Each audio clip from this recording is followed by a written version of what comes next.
If anyone asks me what would keep me energized for a long, tiring day of all the work, I would say water. Actually, clean water.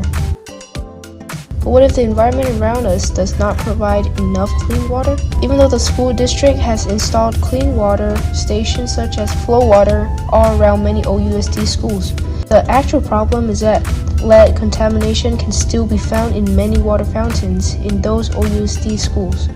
And because those water fountains aren't safe enough, everyone would gather for the clean water station, which would take a long time to refill, causing many people to accept being dehydrated just because they don't have time to wait for the clean water stations and risk drinking from the unreliable water sources. Once the heat hits everyone, the flow water stations are the prime location of the school. There are always water fountains right beside the flow water station, and very few people actually drink water from it. And even though it is way faster, it is known as unsafe to drink.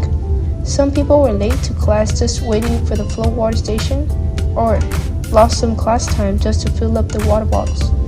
It all comes from the lead contamination problem in water that has not been fixed completely by the school district. An article from Oakland Side said that lead contamination in school drinking water was first found in 2017 at McClymonds High School.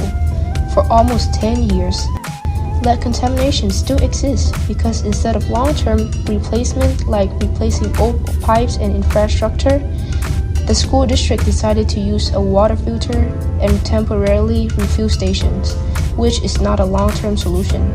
There is also a lack of refill stations like flow water around the school, which I mentioned above, has become an issue. Lead contamination may seriously affect the health of not just the students, but also the community.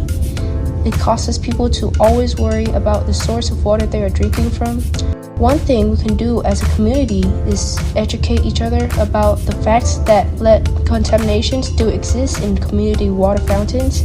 We as a community may come together to speak up to Oakland City Council for the change of cleaner water by asking for funding for new pipes and fix the main reason that causes lead contamination in the water system. We need people to stand up. We need the voices from people who are directly affected by the lead contamination. We need to change for the safety of the community.